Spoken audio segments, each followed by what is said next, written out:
கர்த்தருடைய பரிசுத்த நாமத்துக்கு மகிமை உண்டாவதாக. Glory be to the holy name of the Lord. எபிரேயர் 4ஆம் அதிகாரம் 12ஆம் வசனம் வாசிப்போம். Let us read from the epistle to the Hebrews chapter 4 and verse 12. For the word of God is quick and powerful and sharper than any two-edged sword, piercing even to the dividing asunder of soul and spirit and of the joints and marrow, and is a discerner of the thoughts and intents of the heart. தேவனுடைய வார்த்தையானது ஜீவனும் வல்லமையும் உள்ளதாயும் இருபுறமும் கருக்குள்ள எந்த பட்டயத்திலும் கருக்கானதாயும் ஆத்துமாவையும் ஆவியையும் கணுக்களையும் ஊனையும் பிரிக்கத்தக்கதாக உருவ குத்துகிறதாயும் இருதயத்தின் நினைவுகளையும் யோசனைகளையும் வகையறுக்கிறதாயும் இருக்கிறது. தேவனுடைய வார்த்தை எப்படிப்பட்ட தன்மைகள் உள்ளது என்கிறதை பற்றி இங்கே சொல்லப்பட்டிருக்கிறது. Here it is mentioned about the qualities of the word of God. நாம் இந்த மாலை வேளையில் கர்த்தரை ஆராதிக்கும்படியாக கர்த்தருடைய வார்த்தைகளை கேட்கும்படியாக நாம் கடந்து வந்திருக்கிறோம். We have gathered here this evening to worship the Lord and to hear the words of God. கர்த்தருடைய வார்த்தையானது நமக்குள்ளே ஜீவனை உண்டாக்கக்கூடியதாக இருக்கிறது. The word of God is able to infuse life in us. கர்த்தருடைய வார்த்தையின் வல்லமையை நாம் அனுபவிக்கிறவர்களாக நாம் இருக்கிறோம். We are able to experience power in the word of God. கர்த்தருடைய வார்த்தை இருபுறமும் கருக்குள்ள எந்த பட்டயத்திலும் கருக்கான ஒரு பட்டயமாக அது இருக்கிறது. The word of God is sharper than any two-edged sword. கணுக்கள் ஆத்துமாவையும் ஆவியையும் உருவ குத்துகிறதாக கணுக்களையும் ஆவியையும் பிரிக்கிறதாக அது இருக்கிறது.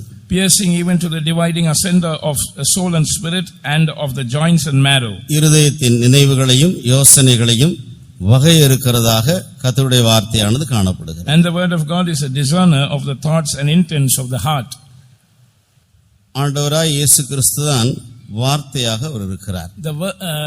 The Lord Jesus Christ is the word of God. யோவான் சுவிசேஷம் 1ஆம் அதிகாரத்தில் 5 வசனங்கள். John chapter 1, the first 5 verses. ஆதியிலே வார்த்தை இருந்தது, அந்த வார்த்தை தேவனிடத்தில் இருந்தது, அந்த வார்த்தை தேவனாயிருந்தது. அவர் ஆதியிலே தேவனோடு இருந்தார். சகலமும் அவர் மூலமாய் உண்டாயிற்று. உண்டானதொன்றும் அவராலே அல்லாமல் உண்டாகவில்லை. அவருக்குள் ஜீவன் இருந்தது. அந்த ஜீவன் மனுஷருக்கு ஒளியாயிருந்தது. அந்த ஒளி இருளிலே பிரகாசிக்கிறது. இருளானது அதை பற்றிக் கொள்ளவில்லை. கர்த்தராய் இயேசு கிறிஸ்து வார்த்தையாக காணப்படுகிறார். The Lord Jesus Christ is the word. ஆதியிலே வார்த்தை இருந்தது. In the beginning was the word. திருத்துவத்தின் இரண்டாவது ஆள் தத்துவமாகிய குமாரன் வார்த்தை என்று அழைக்கப்படுகிறார். The second personality of the triune Godhead, the Son, is called the word. அந்த வார்த்தை தேவனிடத்தில் இருந்தது, அந்த வார்த்தை தேவனாயிருந்தது. That word was with God and the word was God. அவர் ஆதியிலே தேவனோடு இருந்தார். And he was in the beginning with God. சகலமும் அவர் மூலமாய் உண்டாயிற்று. உண்டானதொன்றும் அவராலே அல்லாமல் உண்டாகவில்லை. All things were made by him, and without him was not anything made that was made. சிருஷ்டிப்பிலே உண்டாக கடவது என்கிற அந்த வார்த்தையின் மூலமாக எல்லாம் உண்டாக்கப்பட்டது. During creation, let there be was the word that was used to create everything. அவரை கொண்டும் அவருக்கென்றும் எல்லாம் உண்டாக்கப்பட்டது என்று தேவனுடைய வார்த்தை சொல்லுகிறது. And the word of God says that all things were made by him and for him. தூதர்களுடைய விழுகை நிமித்தமாக பூமியானது ஒழுங்கின்மையும் வெறுமையுமாக போய்விட்டது. And the earth became without form and void because of the fall of the angels. பாழும் சூன்யமும் இருளுமாய் இருந்ததான இந்த பூமியை கர்த்தர் அழகாக சிருஷ்டித்திருக்கிறார் தம்முடைய வார்த்தையின் மூலமாக. And this earth which was desolate and was brought to naught and was empty, the Lord by his word has created it beautifully. சிருஷ்டிப்பை பார்க்கும்போது அந்த தேவனுடைய வார்த்தையில் இருக்கிறதான ஜீவனையும் வல்லமையும் நாம் அறிந்து கொள்ள முடிகிறது. When we look at the creation, we are able to know the power in the word of God.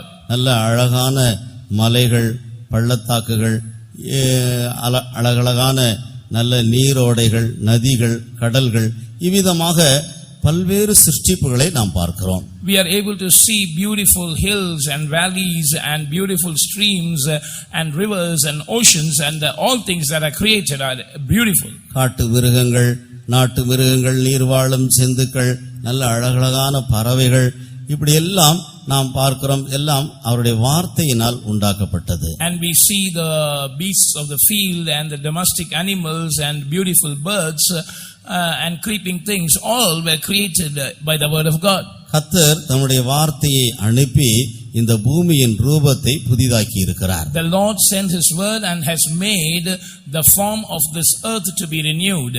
இந்த பூமியானது தேவனால் பராமரிக்கப்பட்டு வருகிறது என்றுதான் நாம் சொல்ல வேண்டும். We must also say that this earth is being maintained by God. தேவன் எல்லாம் தம்முடைய வார்த்தையினால எல்லாவற்றையும் சிருஷ்டித்திருக்கிறார். God has created everything by his word. கர்த்தருடைய வார்த்தை அவ்வளவு ஜீவனும் வல்லமையும் உள்ளதாக இருக்கிறது. The word of God is so quick and powerful. மாத்திரமல்ல, இந்த பூமியை கர்த்தர் பராமரித்தும் வருகிறார். Not only that, the Lord continues to maintain this earth. ஒரு 10 நாளைக்கு இந்த பூமியிலே சூரியன் உதிக்காமல் போய்விடும் என்று சொன்னால் இந்த பூமியானது நாரி கெட்டு போய்விடும். Say if the sun does not arise upon the earth for 10 days, this earth would be stinking and would be spoiled. ஒவ்வொரு நாளும் சூரிய வெளிச்சத்தினாலும் வெப்பத்தினாலும் கர்த்தர் இந்த பூமியை சுத்திகரித்துக் கொண்டே இருக்கிறார். The Lord is purifying this earth every day by the sunlight and by the heat that comes from there. இப்படி பராமரித்து வந்து கொண்டே இருக்கிறார். In this manner the maintenance work is done by God. எல்லா சிருஷ்டிப்புகளை பார்க்கிலும் மனிதர்களாகிய நாம் விசேஷித்தவர்களாக இருக்கிறோம். Above all his creation, we human beings are special. தேவன் தம்முடைய சாயலின்படியும் தம்முடைய ரூபத்தின்படியும் மனிதனை உண்டாக்கினார். God created man in his own image after his own likeness. பூமியின் மண்ணினாலே உருவாக்கி தம்முடைய ஜீவ சுவாசத்தை மனுஷனுடைய நாசியிலே ஊதினார். மனிதன் ஜீவாத்மாவானான். The Lord formed man out of the dust of the ground and breathed into his nostrils the breath of life, and man became a living soul. இவ்விதமாக அழிவுக்குரிய ஒரு மண்ணான சரீரமும் அழிவில்லாத தேவனுடைய ஜீவனும் நமக்குள்ளே இருக்கிறது. In this manner we have a body that is prone to corruption and the life of God in us which is incorruptible. இந்த எல்லா சிருஷ்டிப்புகளிலும் மனிதனுடைய சிருஷ்டிப்பு விசேஷமான ஒன்றாக காணப்படுகிறது. Above all creation, the creation of man is excellent.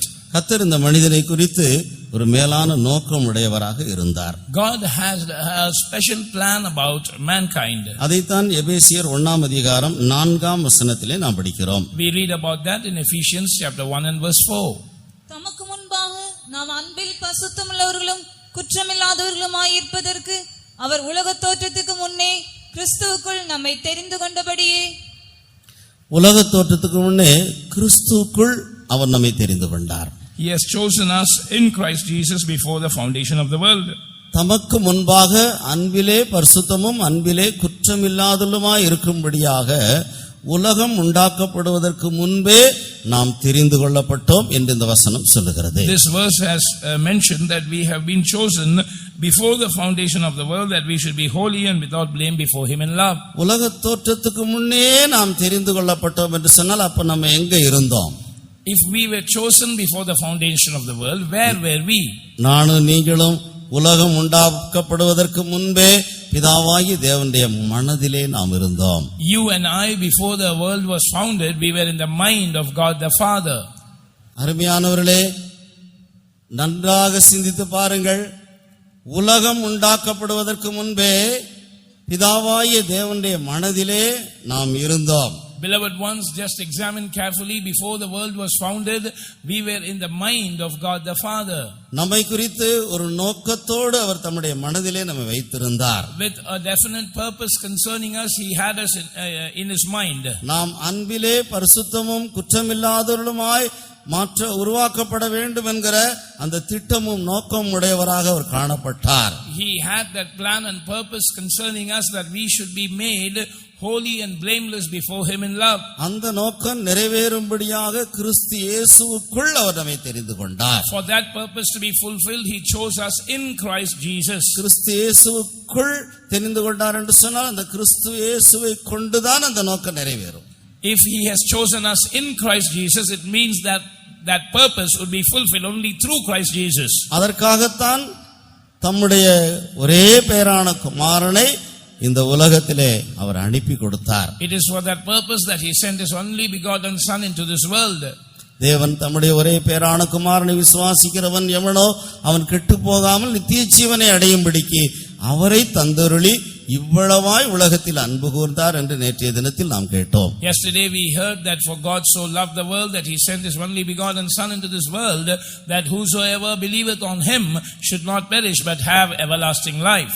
அந்த வார்த்தை மாம்சமாகி அவர் நமக்குள்ளே வாசம் பண்ணினார் என்று சொல்லி யோவான் 1:12 நாம் படிக்கிறோம். We read in John 1:12 that that word was made flesh and he dwelt among us, full of grace and truth. கர்த்தராகிய இயேசு இந்த உலகத்தில் நம்மை போல பாவ மாம்ச சரீரத்திலே வந்து அவர் நமக்குள்ளே அவர் மனுஷர்கள் மத்தியிலே அவர் வாசம் பண்ணினார். கிருபையினாலும் சத்தியத்தினாலும் நிறைந்தவராய் நமக்குள்ளே வாசம் பண்ணினார். John 1:14 says that the Lord Jesus Christ dwelt among us, coming in the body of sinful flesh like we all have, and he dwelt among human beings, being full of grace and truth.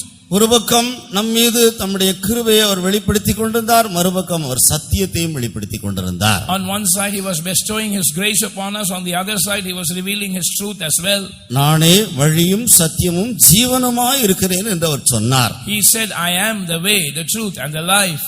இவ்விதமாக அந்த வார்த்தை மாம்சமாகி கிருபையினாலும் சத்தியத்தினால் நிறைந்தவராய் நமக்குள்ளே வாசம் பண்ணினார். In this manner the word was made flesh and he dwelt among us, full of grace and truth. தேவனுடைய வார்த்தை இந்த இவ்விதமாக நம்மை போல ஒரு மாம்ச சரீரத்திலே வெளிப்பட்டது. The word of God was revealed in a body of flesh like we have.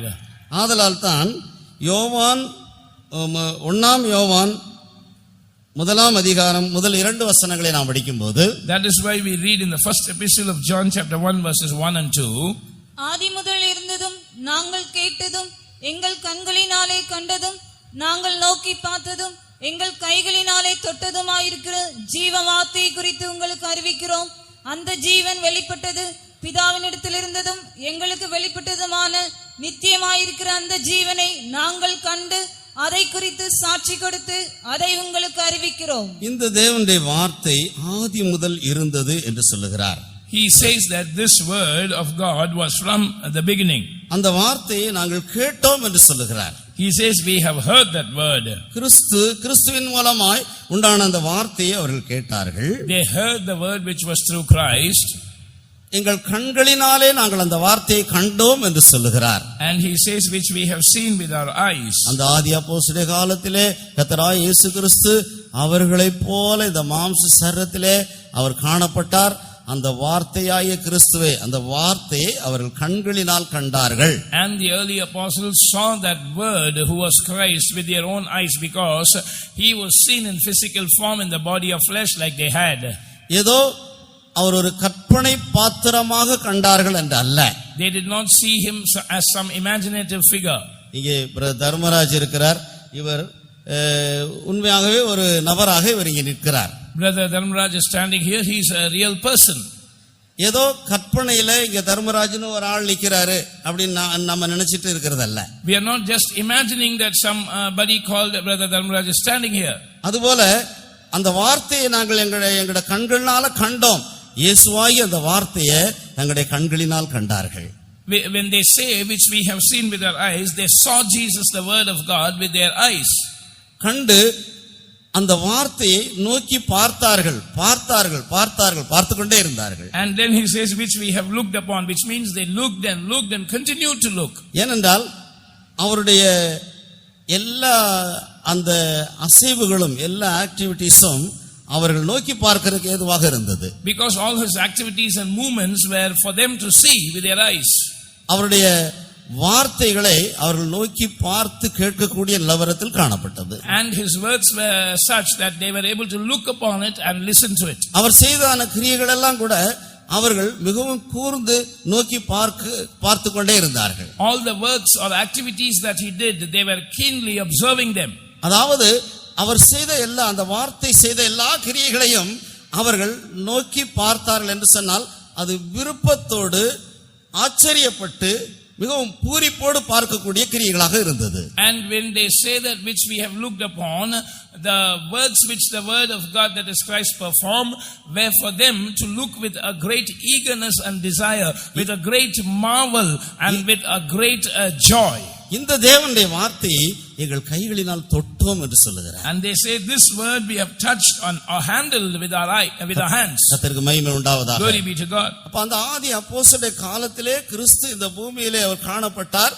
அவரை அவர்கள் கைகளினால் தொட்டார்கள். So during the days of the early apostles, the word of God was present in physical form as Christ, and they touched him with their hands. அதாவது தொட்டார்கள் என்று சொல்லும்போது தொட்டு பார்க்கிறது மட்டுமல்ல, அப்படியே தழுவிக் கொள்ளுகிற ஒரு அப்படிப்பட்ட ஒரு நிலவரத்தில் அவர்கள் காணப்பட்டார்கள். And when they say we have handled the word of life, it doesn't mention a mere touch, but they were embracing him. தழுவிக்கொள்ளும் போது உண்டாகிற அந்த ஸ்பரிசத்தை அவர்கள் உணரக்கூடியவர்களாக, அதை அனுபவிக்கக்கூடியவர்களாக இருந்தார். That feeling of sensation that they had when they embraced him, they were able to experience it. ஆகையினால்தான் அந்த வார்த்தையை எங்களுடைய கைகளினால் தொட்டோம் என்று அவ்வளவு மகிழ்ச்சியாக எழுதியிருக்கிறார். That is why with great gladness he has written that we have handled or touched the word of life. அந்த ஜீவ வார்த்தையை குறித்து நாங்கள் உங்களுக்கு அறிவிக்கிறோம். And about that living word or word of life we are proclaiming to you. அந்த ஜீவன் வெளிப்பட்டது. That life was manifested. அது பிதாவினிடத்தில் இருந்தது. It was with the Father. எங்களுக்கு வெளிப்பட்டதுமான நித்தியமாய் இருக்கிற அந்த ஜீவனை நாங்கள் கண்டோம். And was manifested to us, and we have seen that eternal life. அதை குறித்து சாட்சி கொடுத்து அதை உங்களுக்கு அறிவிக்கிறோம். And we bear witness about it and show it unto you. தேவனுக்கு மகிமை உண்டாவதாக. Glory be to God. எதற்காக இவ்வளவு விரிவாக சொல்லிவிட்டு அதை உங்களுக்கு அறிவிக்கிறோம் என்று சொல்கிறார்?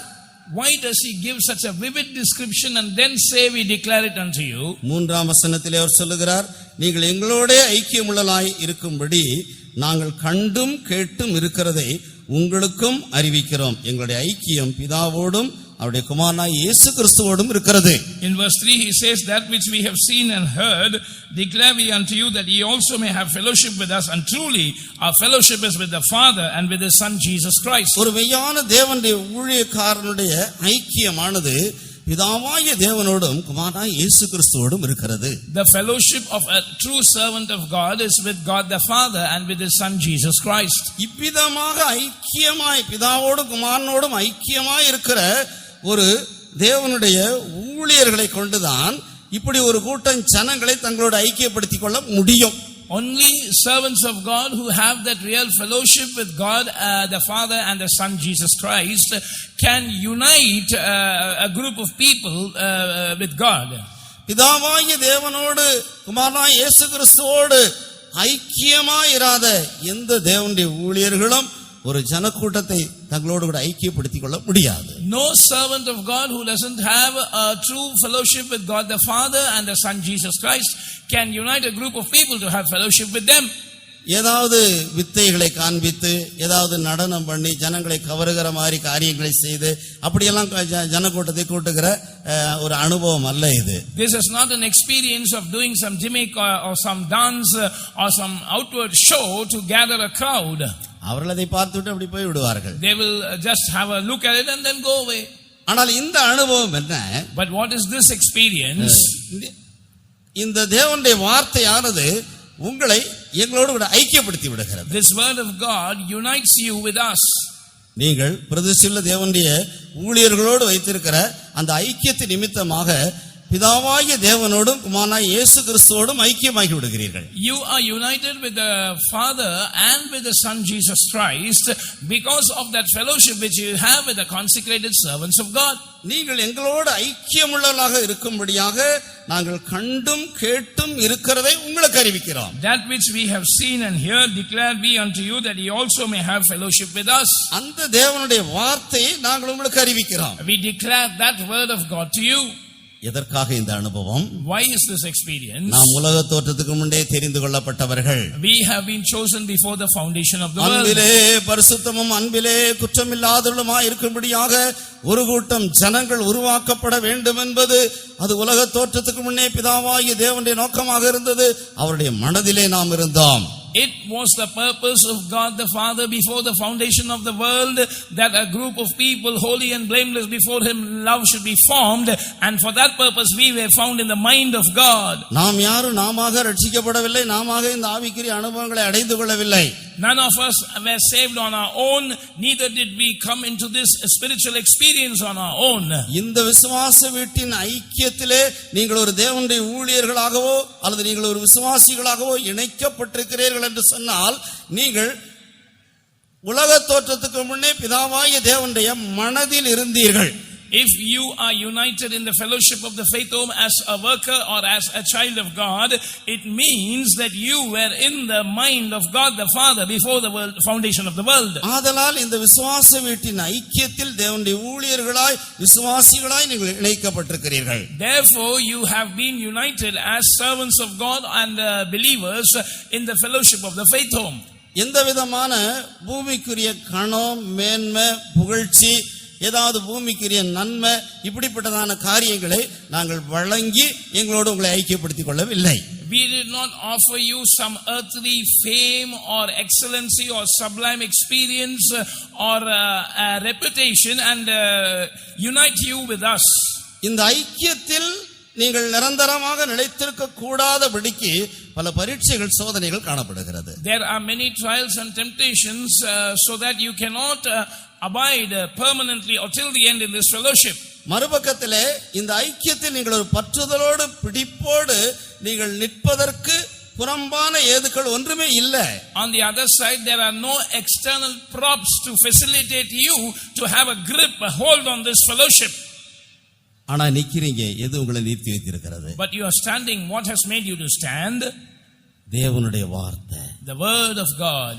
தேவனுடைய வார்த்தை உங்களை நிறுத்தி வைத்திருக்கிறது. The word of God has made you stand. உலக தோற்றத்துக்கு முன்னே பிதாவாகிய தேவன் உங்களை குறித்துக் கொண்டிருந்தான் அந்த நித்திய நோக்கத்தின்படி நீங்கள் நிலைநிறுத்தப்படுகிறீர்கள். You are made to abide and be steadfast according to the mind of the Father before the foundation of the world by the word of God. நீங்கள் நிலைநிறுத்தப்பட்டிருக்கிறது தேவனுடைய மெய்யான கிருபை. And you being made to stand is the true grace of God. நீங்கள் எவ்விதமாக இந்த ஐக்கியத்தில் இவ்வளவு காலம் இருக்கிறீர்கள் என்று கேட்டால் எல்லாம் கிருபைதான் என்று சொல்லுவீர்கள். If we ask you, how are you able to abide in this fellowship for so long, you will say everything is by grace. ஏனென்றால் எந்த ஒரு விசுவாசியவோ எந்த ஒரு தேவனுடைய ஊழியரையோ பற்றி பிடித்து நாம் இந்த ஐக்கியத்தில் நாம் நிலைத்திருக்கிறது இல்ல. Because we do not abide in this fellowship by cleaving on to some servant of God or some believer. நம்மிலே நாம் ஒரு friendship என்கிறதான அப்படிப்பட்ட அனுபவத்தில் நாம் இருக்கிறது இல்ல. We do not have friendship amongst us. ஒரு fellowship என்கிற அந்த அனுபவத்தில், ஒரு ஐக்கியம் என்கிற அந்த அனுபவத்தில் நாம் இருக்கிறோம். We are abiding in a fellowship. கிறிஸ்துவின் அன்புதான் உங்களை இங்கே கட்டி வைத்திருக்கிறது. It is the love of Christ that has bound you here. மனுஷரை கட்டி இழுக்கிற அன்பின் கயிறுகளினால் நான் உங்களை கட்டி இழுத்து கொண்டு வந்தேன் என்று அவர் சொல்லுகிறார். He says, I have drawn you by cords of love that I used to draw men. நம்மில் சிலருடைய பாவங்கள், அக்கிரமங்கள், துன்மார்க்கமான கொடூரமான செயல்கள் நிமித்தமாக நம்முடைய கழுத்துல தூக்கு கயிறு தான் கட்ட வேண்டும், அப்படி ஒரு தண்டனை தான் நமக்கு கொடுக்கப்பட வேண்டும். ஆனால் தேவாதி தேவன் அந்த தண்டனையை தன்மேல் ஏற்றுக்கொண்டு அவர் தம்முடைய அன்பின் கயிறுகளினால் நம்மை கட்டி இழுத்து கொண்டு வந்து இங்கே வைத்திருக்கிறார். And some of us, a noose had to be tied around us and we had to be executed, killed because of the sins and iniquities and wicked works, evil deeds that we did. But the God of gods took that punishment upon himself, and rather he has drawn us by cords of love and has brought us here. எத்தனையோ கிறிஸ்தவர்களுக்கும் கிறிஸ்தவர்கள் அல்லாதவர்களுக்கும் இது ஒரு வியப்பான ஒரு அனுபவமாக, ஒரு புரிந்து கொள்ள முடியாத ஒரு அனுபவமாக, அதாவது எத்தனை வருஷமாக அவங்க யோசித்து ஆராய்ந்து பார்த்தாலும் புரிந்து கொள்ள முடியாத ஒரு அனுபவமாகவே அது இருக்கிறது. And for many Christians also this is a matter of amazement, and this is something beyond their understanding, though they are trying to understand it by researching about it years together. புரிந்து கொள்ள முடியாததினாலே அவர்கள் நம்மை விரும்புகிறதில்லை, மாத்திரமல்ல சிலர் வெறுக்கவும் கூடும். Because of their lack of understanding, some do not have a like towards us, some even might hate us. அவர்கள் நம்மை விரும்பாவிட்டாலும் வெறுத்தாலும் நம்முடைய வாழ்க்கையிலே நமக்கு ஒரு நிச்சயம் இருக்கிறது, என் தேவன் ஒரு மேலான நோக்கத்தோடு என்னை தெரிந்து கொண்டார். Though they might dislike us or hate us, we have an assurance in our life that God has chosen me with a sublime purpose. எத்தனையோ கல்விமான்களுக்கும் ஞானிகளுக்கும் இந்த காரியம் மறைக்கப்பட்ட ஒரு ரகசியமாகவே இருக்கிறது. கர்த்தர் இந்த விஷயத்திலே அவருடைய மனக்கண்களை மூடித்தான் வைத்திருக்கிறார். And to many wise men and scholars, this is something hidden, and God has closed their eyes of understanding. எத்தனையோ தலைமுறையாக கிறிஸ்தவ குடும்பத்திலே பிறந்தவர்களாக இருக்கக்கூடும். They might be born in a Christian family, and that lineage would extend to many generations. வேதத்தை கரைச்சு குடிச்சிருக்கிறேன்னு சொல்லுவாங்க சிலர். Some would say that I have memorized the word of God. அந்த அளவுக்கு வேத வசனங்களை படித்து அறிந்திருக்கிறோம் என்று அவர்கள் சொல்லுகிறார்கள். They are so thorough with the word of God, they say we have read and learnt it. ஆனால் இந்த வேத வசனங்களின் கருத்துக்களை அறிந்து கொள்ளும்படியாக கர்த்தர் அவருடைய மனக்கண்களை திறக்கவில்லை. But God has not yet opened their eyes of understanding to know the meaning of these words of God. அவர்கள் உலகத்திலே கல்விமான்கள், ஞானிகள். They are wise and learned men in the world. ஆனால் தேவனுடைய வார்த்தையை அறிந்து கொள்ளுகிற விஷயத்திலே அவர்கள் புத்தியில் அந்தகாரப்பட்டவர்கள். But in the matter of knowing and understanding the word of God, they have their understanding darkened. தேவன் அவர்களுடைய கண்களையும் திறக்க விரும்புகிறார். God wants to open their eyes as well. கர்த்தர் அப்படிப்பட்ட கிறிஸ்தவர்களுடைய கண்களையும் திறக்க விரும்புகிறார். God wants to open the eyes of such Christians as well. பிரகாசமுள்ள மனக்கண்களை கட்டளையிட விரும்புகிறார். The Lord wants to command eyes of enlightenment to them. தேவனுடைய வார்த்தையானது உன் மனதை மூடி இருக்கிற அந்த திரைச்சீலையை கிழித்து உனக்குள்ளே ஒரு மகிமையை கொண்டு வரக்கூடியதாக இருக்கிறது. The word of God is able to tear apart the covering that is close to your eyes, your understanding, and it wants to bring an enlightenment to you. வார்த்தையாகிய அவருக்குள் ஜீவன் இருந்தது, அந்த ஜீவன் மனுஷருக்கு ஒளியாய் இருந்தது. And in him who is the word was life, and that life was light unto men. அருமையான சகோதரனே, சகோதரியே, உன்னுடைய மனக்கண்கள் கர்த்தருடைய வார்த்தையின் மூலமாக திறக்கப்பட நீ விரும்புகிறாயா? Brother, sister, do you want your eyes of understanding to be opened by the word of God?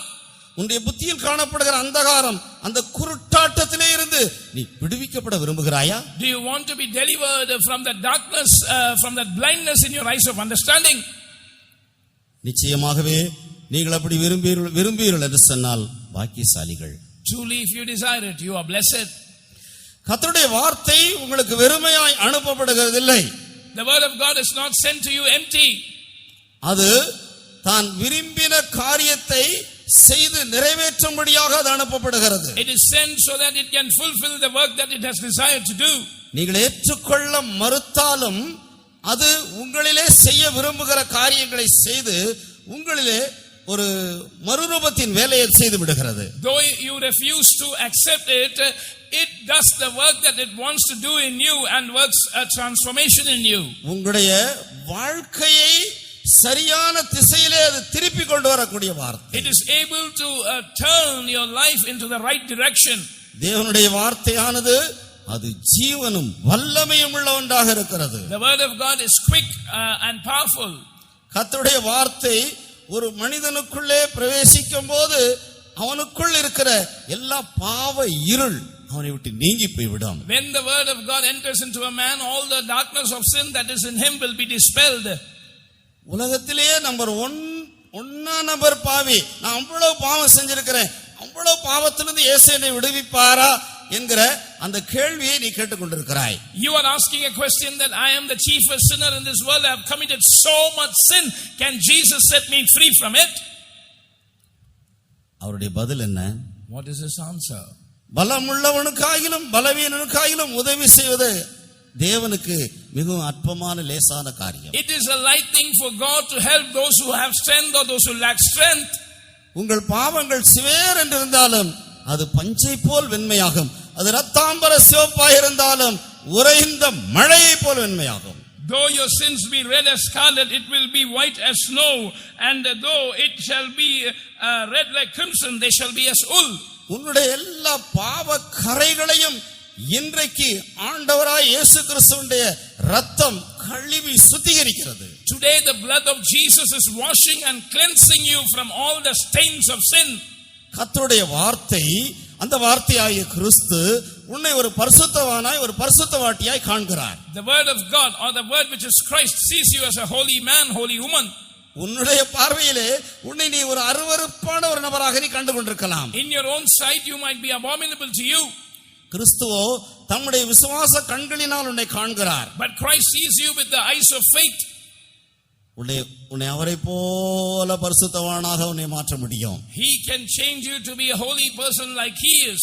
இந்த கர்த்தருடைய வார்த்தை இயேசுவை போல உன்னை பரிசுத்தவானாய் மாற்றக்கூடியது. This word of Christ is able to make you a holy person like Christ. இயேசுவை போன்ற ஒரு அன்புள்ள நபராக மாற்றக்கூடிய ஒன்று. It is able to make you a loving person like Christ. அன்புன்னா என்னன்னே தெரியாது, வம்பு பண்ணி கொண்டுதான் வாழ்ந்து கொண்டிருக்கிறாய் நீ இடைவிடுகிற எல்லா இடத்திலும்.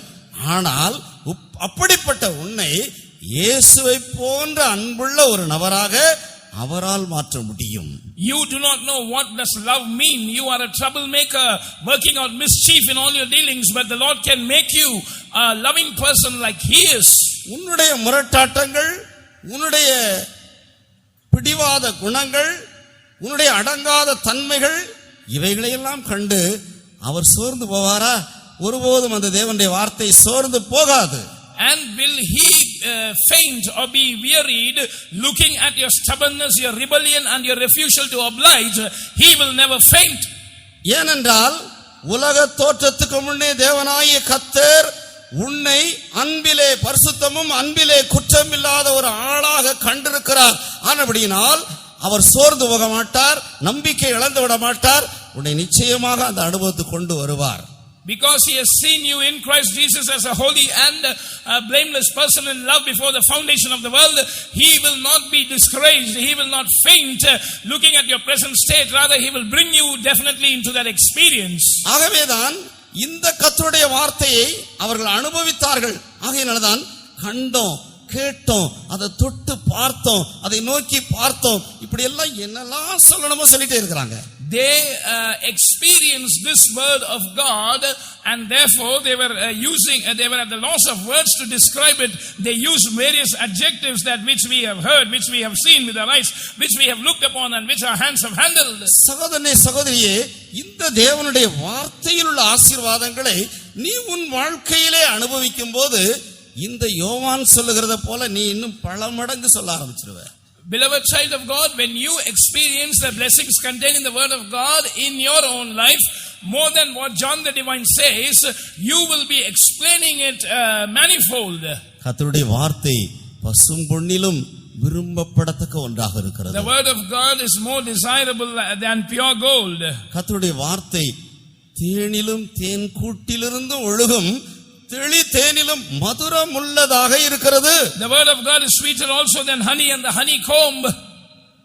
இந்த தேவனுடைய வார்த்தை ஒருபோதும் அது திகட்டவே செய்யாது. This word of God will never be boring. இந்த தேவனுடைய வார்த்தையாகி இந்த தேனை நீ இடைவிடாமல் பருகிக் கொண்டே இருக்கலாம். You can see without ceasing continue to eat of this word of God which is the honey. இந்த தேவனுடைய வார்த்தையானது உன்னுடைய இருதயத்தை சந்தோஷிப்பிக்கிறதாக இருக்கிறது. This word of God is able to make your heart glad. நீ ஒரு பெரிய துக்கத்திலும் வேதனையிலும் இருக்கிற ஒரு நபராக இருக்கலாம். You might be a person found in grief and great pain. ஆனால் இந்த தேவனுடைய வார்த்தையானது உன்னை சந்தோஷிப்பிக்கிற வார்த்தையாக இருக்கிறது. But this word of God is able to make you rejoice. நெகேமியாவின் புத்தகம் 8ஆம் அதிகாரத்தில் In the book of Nehemiah chapter 8, அந்த ஜனங்கள் மத்தியிலே தேவனுடைய வார்த்தை அவர்களுக்கு வாசிக்கப்பட்டது, அது விளக்கி காண்பிக்கப்பட்டது. the word of God was read to the congregation and was explained to them. கர்த்தருடைய வார்த்தையை கேட்டபோது உள்ளம் உடைந்து அழுதார்கள். When they heard the word of God, they were broken in their heart and they wept. சிறுமைப்பட்டு ஆவியில் நொறுங்குண்டு என் வசனத்துக்கு நடுங்குகிறவனே நோக்கி பார்ப்பேன். The Lord said, to him will I look upon, who does humble himself and is broken in the spirit and trembles at my word. தேவனுடைய வார்த்தையானது சிறிய அளவில் உன்னுடைய உள்ளத்தை தொடும்போதே உன்னுடைய உள்ளத்திலே ஒரு அசைவை, ஒரு நொறுங்கின அனுபவத்தை உண்டாக்கி விடுகிறது. And when the word of God touches you at a minute level also, it creates a great repentance and a great breaking of heart in you. உன்னுடைய இருதயத்தை நீ வைரத்தை போல உடைக்க முடியாத வைரத்தைப் போல நீ கடினமாக்கினாலும் இந்த தேவனுடைய வார்த்தையானது உன்னை அப்படியே உன்னுடைய உள்ளத்தை மெழுகு போல உருக்கி விடுகிறது. Though you harden your heart as an adamant stone, this word of God makes it to melt as a wax. எத்தனையோ காரியங்கள், எத்தனையோ மனிதர்களுடைய வார்த்தைகள் இதை செய்ய முடியவில்லை.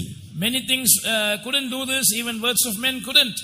ஆனால் இந்த கர்த்தருடைய வார்த்தையானது உன்னுடைய இருதயத்தை அப்படியே உடைத்து நொறுக்கி விடுகிறது. But this word of God breaks your heart and makes it contrite.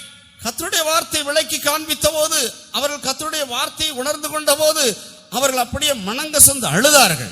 When the word of God was expounded to them and when they realized the word of God, they wept bitterly. தங்களுடைய பாவங்களின் நிமித்தமாக, தேவனுக்கு விரோதமான தங்களுடைய வாழ்க்கை நிமித்தமாக அவர்கள் மனங்கசந்து அழுதார்கள். And their life that was contrary to the word of God and against God, they wept bitterly because of that. எந்த ஒரு நல்ல ஒரு தகப்பனும் தன்னுடைய தாயும் தங்களுடைய பிள்ளைகள் துக்கப்பட்டு வேதனைப்படுகிறதை அவர்களால் சகித்துக் கொள்ள முடியாது. No good father or mother can bear their children in pain, in grief. நாங்கள் அறிவிக்கிற இந்த இயேசு கிறிஸ்துவாகிய தேவனுடைய வார்த்தை, அவர் உனக்கு நல்ல ஒரு தகப்பனாக, உன்னுடைய அப்பாவாக, உன்னுடைய பிதாவாக, உன்னுடைய அம்மாவாக இருக்கிறார். This Jesus Christ is the word of God, and that we declare unto you is a good father and a mother and Abba Father to you. பிள்ளைகளுடைய வேதனையை கண்டு சகிக்க முடியாமல் அவர்களை ஆற்றி தேற்றும்படியாக கிரியை செய்கிற ஒரு நல்ல ஒரு தகப்பனாக, தாயாக அந்த இயேசு உனக்கு இருக்கிறார். Jesus is a good father and mother, unable to bear the pain and grief of his people, and one who comforts them. சகோதரனே, சகோதரியே, உன்னுடைய இருதயத்தின் வேதனை தான் என்ன? Brother, sister, what is the grief in your heart? உன்னுடைய துக்கங்கள், பாரங்கள் தான் என்ன? What is the sorrow? What is the thing that burdens you? பயங்கரமான அடியினாலும் கொடிய காயத்தினாலும் நீ வேதனைப்பட்டிருக்கலாம். You might be grieved, stricken with terrible grief and wound. ஏசாயா 30 அதிகாரம் 26 வசனம். Isaiah chapter 30 and verse 26. கர்த்தர் தமது ஜனத்தின் முறிவை கட்டி அதன் அடிக்காயத்தை குணமாக்கும் நாளிலே சந்திரனுடைய வெளிச்சம் சூரியனுடைய வெளிச்சத்தை போலவும், சூரியனுடைய வெளிச்சம் ஏலத்தனையாய் 7 பகலின் வெளிச்சத்தை போலவும் இருக்கும். கர்த்தர் தம்முடைய ஜனத்தின் முறிவை கட்டுகிறார். The Lord binds the breach of his people. உன்னுடைய மனது முறிந்து போயிருக்கிறது. Your mind has been broken. இப்படி மனமுறிவை உண்டாக்குகிற பேச்சுகள், மனமுறிவை உண்டாக்கக்கூடிய காரியங்கள் உன் வாழ்க்கையிலே எத்தனையோ சம்பவித்திருக்கிறது. உன்னுடைய மனசு அப்படியே முறிஞ்சு போயிருக்கு. Your spirit or mind has been broken because of many incidents that took place to break your heart. ஒரு பெரிய மன அழுத்தத்தில் நீ காணப்படுகிறாய். You are seen in a great depression. ஆனால் கர்த்தர் என்ன செய்கிறார்? But what does the Lord do? கர்த்தர் தம்முடைய ஜனத்தின் முறிவை கட்டுகிறார். உன்னுடைய மன முறிவை அவர் கட்டுகிறார். The Lord is binding up the breach of his people. He is binding up the breach in your mind. கர்த்தர் தம்முடைய ஜனத்தின் முறிவை கட்டி அதன் அடிக்காயத்தை குணமாக்குகிறார். ஆத்துமாவுல பயங்கரமான வேதனை, காயம், யார் என்ன சொல்லி ஆற்றி தேற்ற முயற்சித்தாலும் அந்த ஆறுதல் தேறுதல் உண்டாகிறது இல்ல. The Lord binds up the breach of his people and healeth the stroke of their wound, which means there is also great grief and agony in the heart, no matter what people try to say in order to comfort and console, it is not able to be consoled. நீ அவ்வளவு வேதனை துயரங்களை நீ அனுபவிக்கிறது நிமித்தமாக நீ மரணத்தை விரும்புகிறாய், உன்னை நீயே மாய்த்துக் கொள்ள பிரயாசப்படுகிறாய். Oh man of God, because you are experiencing such grief, such sorrow and affliction, you desire death, you want to commit suicide. உன்னில் காணப்படுகிற அந்த ஆத்துமாவின் காயம், அந்த வேதனை உன் ஆத்துமாவில் உண்டானதுக்கு, அந்த காயம் உண்டானதுக்கு காரணமான நபரை நீ கொலை செய்து விடலாம் என்று கூட அவ்வளவு கொடூரமாக நீ மாறுகிறாய். You become so cruel that you even contemplate to kill that person who caused that wound, that sorrow in your heart. நீயும் சாக வேண்டாம். You need not die. நீ யாரையும் கொலை செய்ய வேண்டாம். You need not kill anyone as well. உனக்காக இந்த வார்த்தை கொல்லப்பட்டிருக்கிறார். This word has been killed for you. இந்த வார்த்தையாகிய கிறிஸ்து உனக்காக மரித்திருக்கிறார். This word who is Christ has been slain for you. உனக்காக சிலுவையிலே ஆணி அறைந்து கொல்லப்பட்டிருக்கிறார். He was crucified and killed on the cross for you. உனக்காக பாவ நிவாரண பலியாக அவர் மரித்திருக்கிறார். He has died for you as the sin offering. அப்படிப்பட்ட ஒரு அந்த சோதனையை தாங்கக்கூடிய பலனையும் தப்பித்துக் கொள்ளும்படியான ஒரு போக்கையும் கர்த்தர் உனக்கு உண்டாக்கி வைத்திருக்கிறார். God has prepared a strength for you to bear the temptation and a way of escape as well. இப்படியாக ஆண்டவர் உன்னுடைய ஆத்துமாவின் வேதனையை காயத்தை அவிதமாக குணமாக்கி உன்னுடைய உள்ளான மனுஷனுடைய ஆவியிலும் ஆத்துமாவிலும் ஒரு பெரிய ஒரு ஆரோக்கியத்தையும் ஜீவனையும் கட்டளையிடுகிறார். தம்முடைய வார்த்தையை அனுப்பி அதை செய்கிறார். The Lord is sending His word and commanding a great healing in your inner man, in your heart and in your mind, in your spirit, and He is doing that work through His word. இந்த அனுபவத்தில் வரும்போது என்ன சம்பவித்து விடுகிறது? When you come to this experience, what happens? சந்திரனுடைய வெளிச்சம் சூரியனுடைய வெளிச்சத்தை போல இருக்குமா? The light of the moon shall be as the light of the sun. சூரியனுடைய வெளிச்சம் ஏழத்தனையா 7 பகலின் வெளிச்சத்தை போல் இருக்குமாம். And the light of the sun shall be sevenfold as the light of 7 days. எழுத்தின்படியான சந்திரன் சூரியனை குறித்து தீர்க்கதரிசி சொல்லவில்லை. The prophet does not mention about the literal sun or moon. உன்னுடைய வாழ்க்கை அவ்வளவு பிரகாசமாக மாறிவிடுகிறது என்று சொல்லுகிறார். He means to say that your life becomes so full of shining. இந்த வார்த்தையாகிய கிறிஸ்துவை நோக்கி பார்த்தவர்கள் பிரகாசம் அடைந்தார்கள். அவருடைய முகங்கள் வெட்கப்பட்டு போகவில்லை. Those who looked upon this word which is Christ were enlightened, their faces were not put to shame. உன்னுடைய ஆத்துமாவில் உன்னுடைய ஆவியில் காணப்படுகிற எல்லா இருளை இந்த தேவனுடைய வார்த்தை அகற்றி உனக்குள்ளே ஒரு களிகூறுதலை உண்டாக்கி விடுகிறது. All the light that is seen in your all the darkness that is seen in your spirit and soul, this word removes it and it creates a great rejoicing in you. அந்த எம்மாவூருக்கு சென்ற சீஷர்கள் மிகவும் துக்கமுகத்தோடு கூட அவர்கள் சம்பாஷித்துக் கொண்டே போகிறார்கள். And the disciples on their way to Emmaus were conversing with great sorrow. உயிர்த்தெழுந்த இயேசு அவர்களோடு சேர்ந்து கொண்டார். The resurrected Jesus joined them. அவர்கள் பேசிக்கொள்கிற காரியங்கள் என்னவென்று விசாரிக்கிறார். And he inquires them about the matters they were talking about. அவர் அவர்களோடு கூட பேசிக்கொண்டே போகிறார். He also joined in their conversations. சம்பவித்த காரியம் என்ன? What happened? உள்ளத்தில் காணப்பட்ட துக்கம், வேதனை, அந்த அடி, காயம் இவைகளெல்லாம் ஆறி போய்விட்டது. The grief, the striking of the wound that was in their heart, in their inner man was healed. வேத வாக்கியங்களை அவர் விளக்கி காண்பித்த போது தங்களுடைய இருதயம் கொழுந்து விட்டு எரிந்தது என்று சொல்லுகிறார்கள். They said that did not our hearts burn when he expounded the scriptures? அதாவது உள்ளத்தில் அவ்வளவு பெரிய களிகூறுதல், பரவசம், சந்தோஷம் சொல்ல முடியல. அந்த ராத்திரியே மறுபடியுமாக எம்மாவூர்ல இருந்து எருசலேம் நோக்கி ஓடுகிறார்கள். Their joy knew no bounds. They were so ecstatic. Their rejoicing couldn't be expressed in words that the very same night they made their journey back to Jerusalem. அவ்வளவு பெரிய ஒரு சந்தோஷம் கர்த்தருடைய வார்த்தை அவர்களுக்கு கொடுத்து விட்டது. The word of God gave them such a joy. அருமையான சகோதரனே, சகோதரியே, Beloved brother, sister, உன்னுடைய துக்கங்கள், வேதனைகளுக்கான காரணம் என்ன?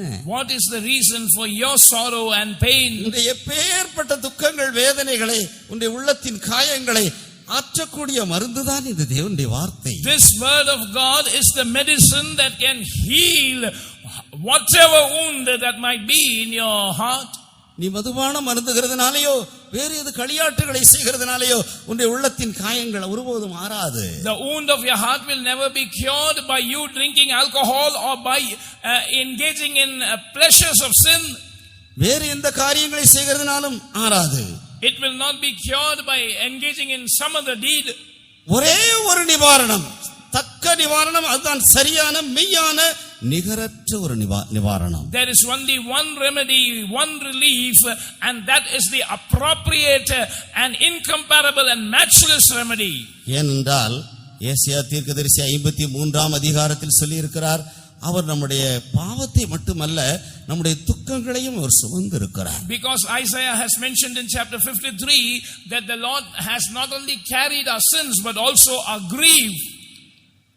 மனிதனுடைய விழுகை நிமித்தமாக அவன் தன்னுடைய முகத்தின் வேர்வையினால் வருத்தத்தோட இந்த பூமியின் பலனை புசிப்பான் என்று கர்த்தர் சொன்னார். The Lord told that because of the fall of man, he will eat because of the sweat of his face with great grief.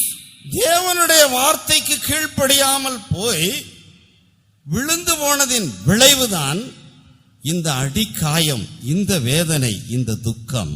And the reason for this breach, the reason for this wound in the heart, the reason for this sorrow and grief is the failure to obey the word of God. நீ உயிரோடு இருக்கும் நாளெல்லாம் நீ வருத்தத்தோட நீ வாழ்வாயின்னு சொல்லி தேவன் தான் சொல்லி இருக்கிறார். The Lord has said, in sorrow shall thou live and eat of it all the days of thy life. இதற்கு நிவாரணம் யார் உண்டாக்க முடியும்? Who can create a relief for this? எந்த மனிதன் உண்டாக்க முடியும்? Which man can create a relief? யாருமே உண்டாக்க முடியாது. No one can create it. அதே தேவன் தான் உண்டாக்க வேண்டும். That same God can create a relief. ஆதலால் கர்த்தராகிய இயேசு கிறிஸ்து உலகத்தில் வந்தபோது நம்முடைய துக்கங்களை எல்லாம் அவர் சிலுவையிலே மரித்தபோது நம்முடைய துக்கங்களை எல்லாம் அவர் சுமந்து தீர்த்திருக்கிறார். Therefore when the Lord Jesus Christ came into this earth, when he died for us on the cross, he has carried all our grief. துயரத்துக்கு பதிலாக ஆனந்த தைலத்தினால் அவர் உன்னை அபிஷேகம் பண்ணுகிறார். He anoints you with the oil of gladness in the place of mourning.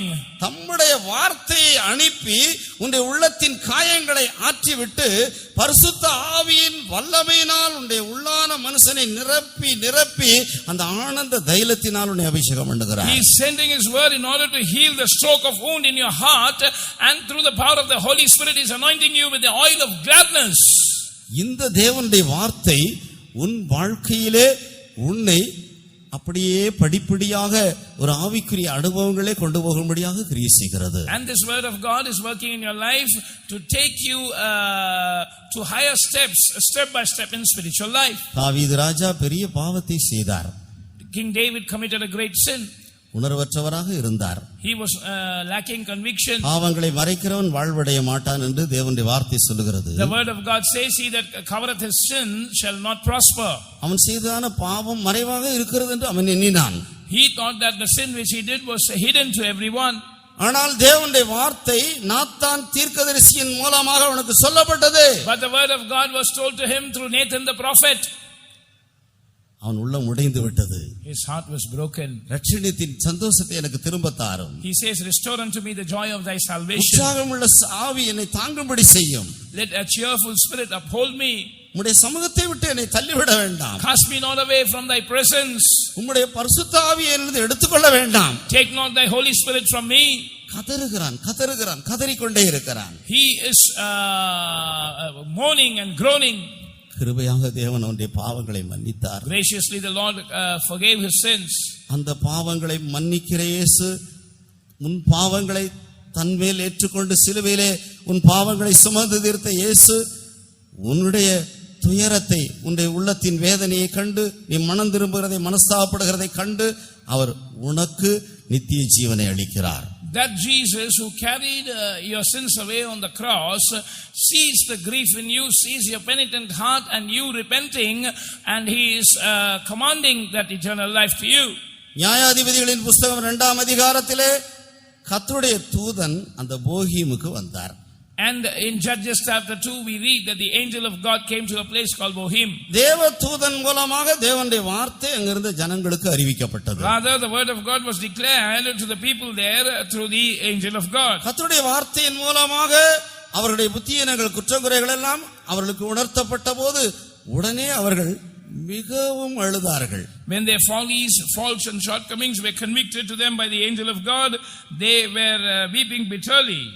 இவ்விதமாக ஒரு மெய்யான ஒரு மனஸ்தாபமானது உன் வாழ்க்கையில் உன்னுடைய ஆத்துமாவின் காயங்கள், வேதனைகளை எல்லாம் மாற்றி உன்னுடைய பாவ கரைகளை கழுவி உனக்குள்ளே ஒரு சந்தோஷத்தை கொண்டு வந்து விடுகிறது. In this manner a real repentance will heal you of the griefs in your soul.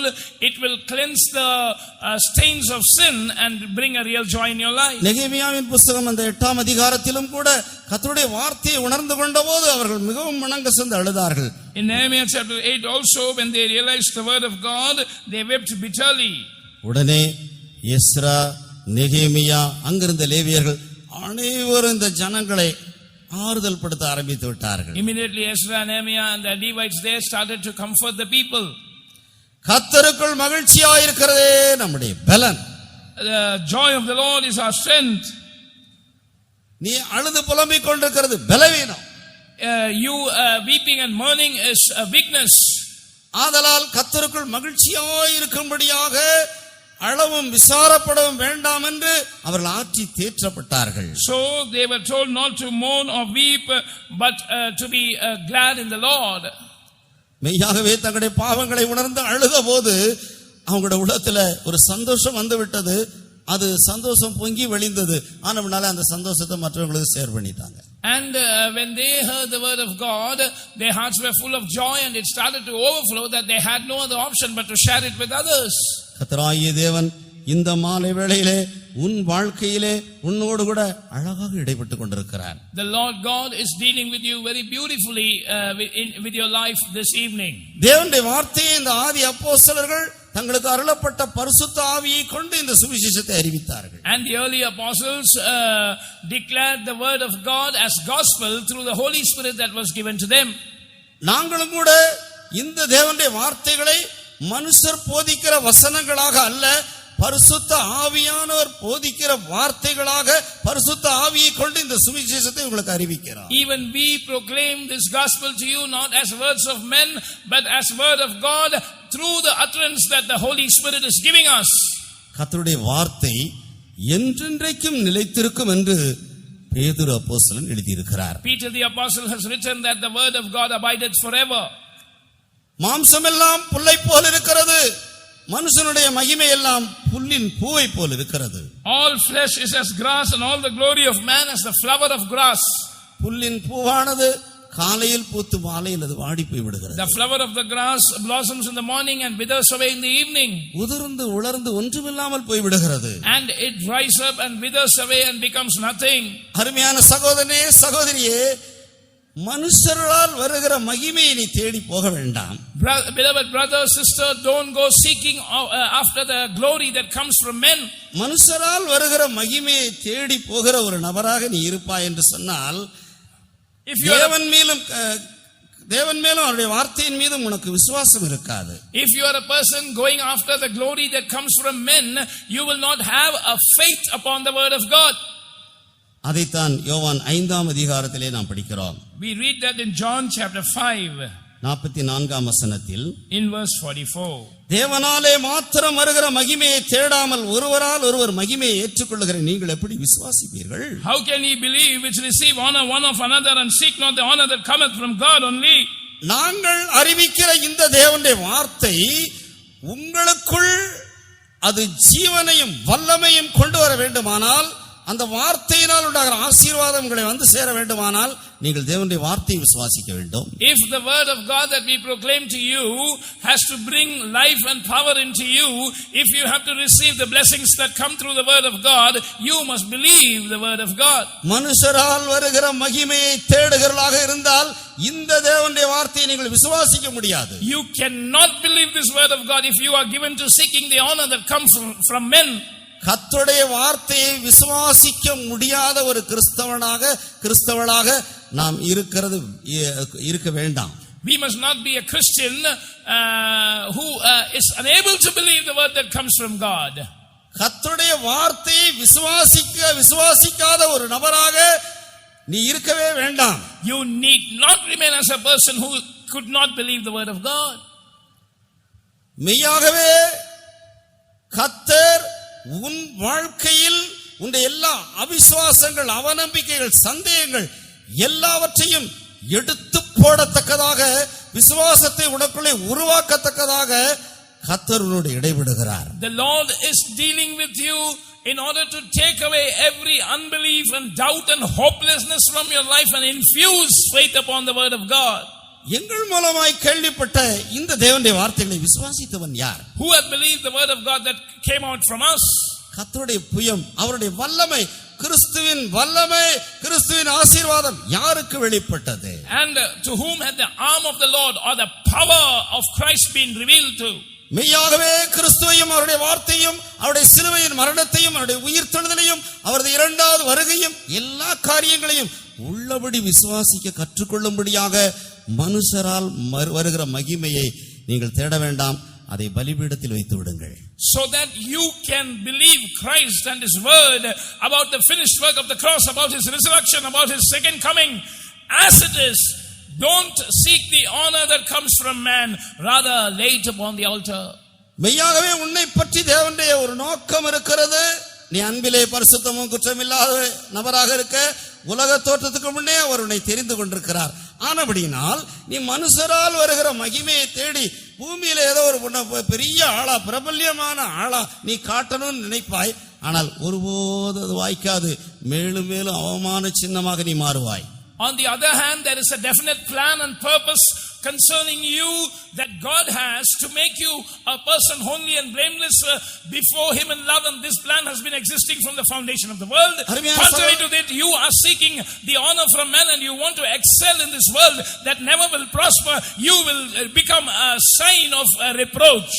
இப்படி ஒரு வார்த்தை நமக்கு வந்த விற்பாடும் கூட, after such a word having come to us, நீங்கள் உணர்வில்லாதவர்களாக இருக்கக்கூடாது. you must not remain without understanding. நீங்கள் நிச்சயமாகவே தேவனால் வருகிற அந்த மகிமையை மாத்திரம்தான் நான் தேடுவேன் என்று நீங்கள் விரும்பி தீர்மானிக்கிறவர்களாக இருந்தால் கூட வலது கையை உயர்த்துங்கள். If you really decide that henceforth I will seek only the honor that comes from God and not from men, if you desire that and if you determine, lift up your hands. வருகிற மகிமை எனக்கு வேண்டவே வேண்டாம் என்று நீங்கள் உங்களுடைய தீர்மானத்தை விரும்புகிறவர்கள் உங்களுடைய வலது கையை உயர்த்துங்கள். Those who want to make this decision that I do not want the honor that comes from men, lift up your right hand. கர்த்தர் உங்களுடைய கரத்தை காணட்டும். Let God see your hand. கர்த்தர் உனக்குள்ளே விசுவாசத்தை சிருஷ்டிக்கிறார். The Lord is creating faith in you. விசுவாசத்தை ஒரு பொக்கிஷமாக வைக்கிறார். He is keeping faith in you as a treasure. கர்த்தர் உனக்குள்ளே விசுவாசத்தை ஒரு வரமாக வைக்கிறார். God is giving you the gift of faith in you. Hallelujah. Hallelujah. தேவனுக்கு மகிமை உண்டாவதாக. Glory be to God. கர்த்தருடைய வார்த்தை இப்படி ஒரு ஜீவாதாரமான ஒரு வெளிச்சமாக உன் வாழ்க்கையிலே இடைவிடுகிறபடியினால் எப்பேற்பட்ட அந்தகாரத்தின் அதிபதியும் உன்னை சிறைப்படுத்த முடியாது. Because the word of God is dealing with you, intervening in your life as the foundation of life and as a light, no power of darkness, no ruler of the power of darkness can work against you. சகரியாவின் புத்தகம் 1ஆம் அதிகாரம் 5-6 வசனங்களை நாம் படிக்கும்போது, in the book of Zechariah chapter 1 verses 5 and 6, when we read, உங்கள் பிதாக்கள் எங்கே? தீர்க்கதரிசிகள் என்றென்றைக்கும் உயிரோடு இருப்பார்களோ? இராமற் போனாலும் தீர்க்கதரிசிகளாகிய என் ஊழியக்காரருக்கு நான் கட்டளையிட்ட என் வார்த்தைகளும் என் தீர்மானங்களும் உங்கள் பிதாக்களிடத்தில் பலிக்கவில்லையோ? எங்கள் வழிகளின்படியேயும் எங்கள் கிரியைகளின்படியேயும் சேனைகளின் கர்த்தர் எங்களுக்கு செய்ய நிர்ணயித்தபடியே எங்களுக்கு செய்தார் என்று அவர்கள் திரும்ப வந்து சொன்னதில்லையோ என்று சொல் என்றார். பிதாக்கள் இந்த தேவனுடைய வார்த்தையை அறிவித்தார்கள், ஆனால் அவர்கள் மரித்து போய்விட்டார்கள். The fathers declared these words, but they are dead. தீர்க்கதரிசிகள் இந்த தேவனுடைய வார்த்தையை அறிவித்தார்கள், அவர்களும் மரித்து போய்விட்டார்கள். The prophets declared the word of God, but they also are dead. ஆனால் இந்த தேவனுடைய வார்த்தைக்குள் ஜீவன் இருக்கிறது. But there is life in this word of God. அந்த பிதாக்களாலும் தீர்க்கதரிசிகளாலும் உரைக்கப்பட்ட இந்த தேவனுடைய வார்த்தைக்குள் ஜீவன் இருக்கிறது. ஆனபடினால் பிதாக்கள் சொல்லி எவ்வளவு காலம் ஆயிட்டாலும், அந்த தீர்க்கதரிசிகள் சொல்லி எவ்வளவு காலம் ஆயிட்டாலும், அந்த வார்த்தைகள் உன் வாழ்க்கையிலே பலிக்கிறது, நிறைவேறுகிறது. The words which the fathers and the prophets declared, though it has been a lot of years that have passed, still there is life, and therefore it is being fulfilled, the words which the prophets and the fathers spoke to you. நித்தியமான இளைப்பாறுதலுக்குள் பிரவேசிக்க செய்யக்கூடிய ஒரு ஜீவன் இந்த தேவனுடைய வார்த்தையிலே இருக்கிறது. A life that enables us to enter into eternal life is contained in this word of God. பிரசங்க வாக்கியத்துக்கு முந்தின வசனத்திலே அந்த இளைப்பாறுதலை பற்றி சொல்லி இருக்கிறது. In our key verse, the verse before the key verse, about the rest, it is written. நித்தியமான இளைப்பாறுதலுக்குள் நாம் பிரவேசிக்க செய்யக்கூடிய ஜீவன் இந்த தேவனுடைய வார்த்தையில் இருக்கிறது. And the word of God contains the life in order to enable us to enter into eternal life. இந்த தேவனுடைய வார்த்தை உன்னுடைய மனசாட்சி உணர்த்துகிறது. And this word convicts your conscience. இந்த தேவனுடைய வார்த்தை உன் இருதயத்தை ஊடுருவி பாய்கிறது. It penetrates through your heart, this word of God. உன்னை திருத்துகிறது. இந்த தேவனுடைய வார்த்தை உன்னை குணப்படுத்துகிறது. This word of God corrects you and heals you. மறுபக்கத்திலே சரீரத்திலேயும் கூட ஜீவனையும் ஆரோக்கியத்தையும் பலனையும் இந்த தேவனுடைய வார்த்தை உண்டாக்கக்கூடியதாக இருக்கிறது. On the other side, this word of God is able to create healing and life and strength in your body as well. நீங்கள் ஒருவேளை வியாதியஸ்தராகவோ பலவீனராகவோ இருக்கலாம். You might be weak or infirm. அல்லது உங்களுக்கு அருமையானவர்கள் வியாதியஸ்தரும் பலவீனருமாக இருக்கலாம். அவர்கள் நிமித்தமாக ஜெபிக்கும்படியாக இந்த இடத்தில் நீங்கள் வந்திருக்கலாம். Or your dear ones might be sick or weak and you have come to offer a prayer for them. இந்த தேவனுடைய வார்த்தையிலே உள்ள ஜீவன், நீ என்ன எதிர்பார்த்து வந்திருக்கிறாயோ, யார் சுகமாக வேண்டும் என்று எதிர்பார்த்து வந்திருக்கிறாயோ, அந்த எதிர்பார்ப்பை நிறைவேற்றுகிறது. The life contained in this word of God is fulfilling your expectation with whatever expectation you have come, or seeking the healing of someone else who is your dear one. இந்த வார்த்தைகளை நீங்கள் கேட்டுக்கொண்டிருக்கும் போதே, இந்த ஜீவ வார்த்தைகளை நீங்கள் கேட்டுக்கொண்டிருக்கும் போதே உங்களுக்கு அருமையானவர்கள் சுகமாக்கப்படுகிறார்கள், பலப்படுத்தப்படுகிறார்கள். When you are hearing this word of God which is life, your dear ones are healed. இந்த தேவனுடைய வார்த்தையை நீங்கள் கேட்டுக்கொண்டிருக்கும் போதே நீங்கள் சுகமாக்கப்படுகிறீர்கள். As you are hearing to these words of life, you are being healed. பலனடைகிறீர்கள். You are strengthened. இந்த வார்த்தை மனதுருக்கத்தோடு அனுப்பப்பட்ட வார்த்தை. This word is being sent to you full of compassion. கிறிஸ்துவாகிய இந்த வார்த்தை வியாதியஸ்தர்களை கண்டு மனதுருகினார். இந்த தேவனுடைய வார்த்தை ஜீவன் உள்ளது. இந்த ஜீவனுள்ள வார்த்தை உண்மையில் மனதுருக்கத்தோடு அனுப்பப்பட்ட வார்த்தை. Christ is the word of God. When he saw the sick, he had compassion on them, and this word of God is powerful and it is being sent to you full of compassion.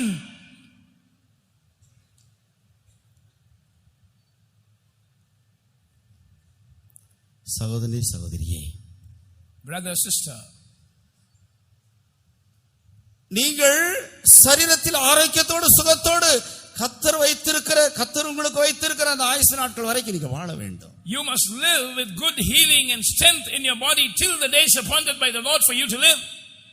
வியாதிகள் பலவீனங்களை கொண்டு வந்து உங்களுடைய சரீரங்களை பலவீனப்படுத்துகிற, உங்களுடைய ஆயுசு நாட்களை திருடுகிற பிசாசுக்கு செவிசாய்க்க வேண்டாம். You must not hearken to the devil who is bringing sickness and infirmity and is trying to steal the days of your life.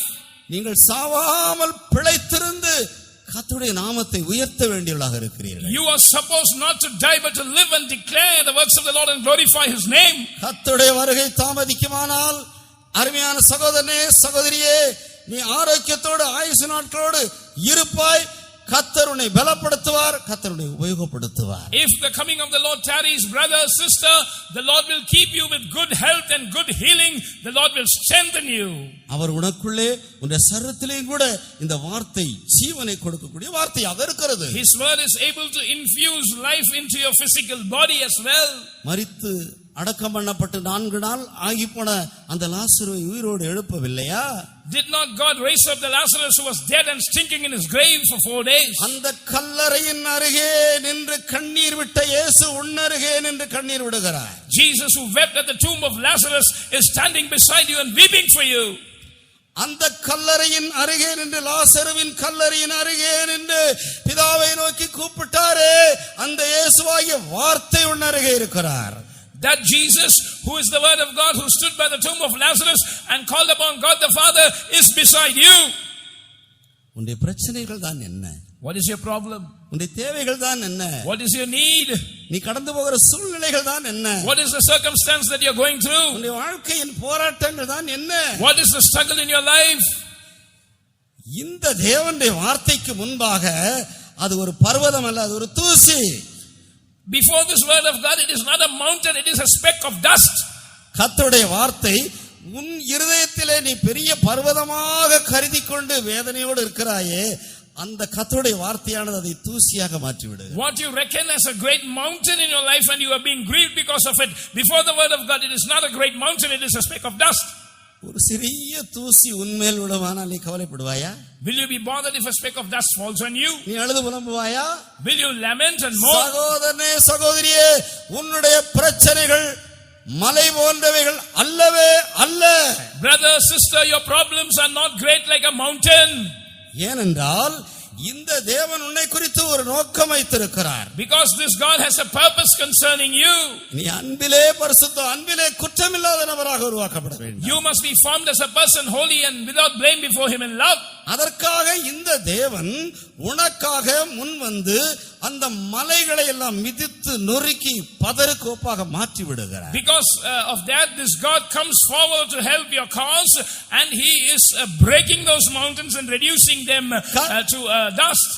கர்த்தருடைய வார்த்தையை விசுவாசித்தால் உனக்கு முன்பாக நிற்கிற எந்த மலையும் உனக்கு முன்பாக நிற்காது. If you believe the word of God, no mountain that is standing before you will continue to stand. இந்த தேவனுடைய வார்த்தையானது சாத்தானுடைய ராஜ்யத்தை அழித்து நொறுக்கி விடுகிறது. This word of God destroys the kingdom of Satan and breaks it to pieces. கொலோசியர் 2ஆம் அதிகாரத்திலே நாம் படிக்கிறது போல, Reading in Colossians chapter 2, 14-15 வசனங்கள். verse 14 and 15.